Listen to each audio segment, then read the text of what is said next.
Everything seemed to be going very well with my cake decorating.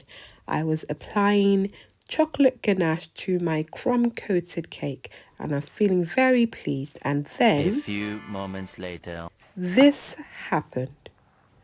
Honestly, you can hear from my voice, I was so devastated and upset.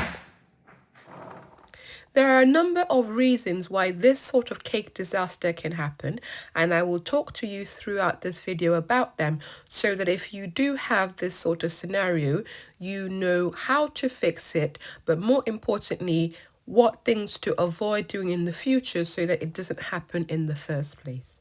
Now, the first thing you need to do is to patch up your cake.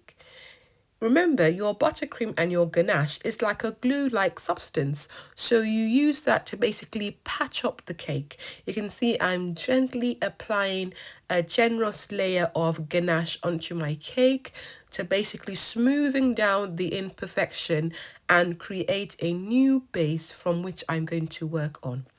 Now you need to do this step really gently to avoid brushing off and dislodging more part of the cake. Think about it like doing another crumb coating. So you want a layer of ganache that will lock in all the crumbs, seal that hole and that gap. And then you put it in the fridge so that it sets, and then you bring it out and then you can start to rework on it. And basically what you need to do is you're going to be putting multiple layers of ganache, and between each layer you want to put it in the fridge to set, and then you keep doing that until all the imperfection has been smoothing out and you have a nice surface to work with. So you can see there, that is the second layer of ganache that I've done, and this lighter ganache is the third layer. And I think after this layer you would never have known that this disaster had happened. Now, why did this happen?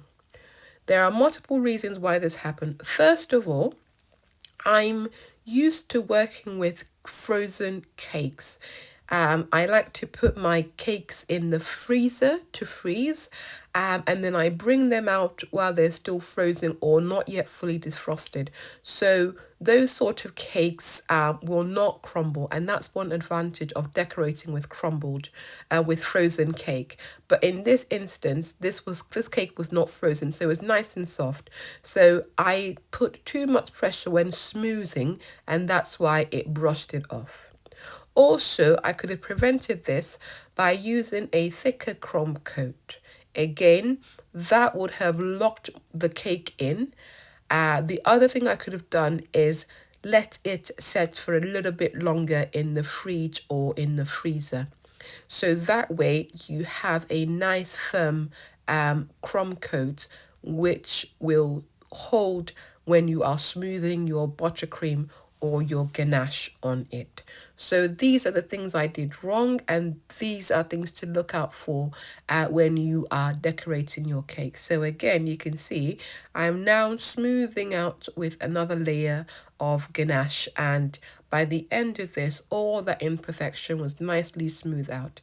The disadvantage is you'll end up using a lot more ganache or buttercream than what you intended, but you will have salvaged and saved. So hopefully you will have learned the mistakes that I made that caused the disaster in the first place, and you will know how to prevent this from happening.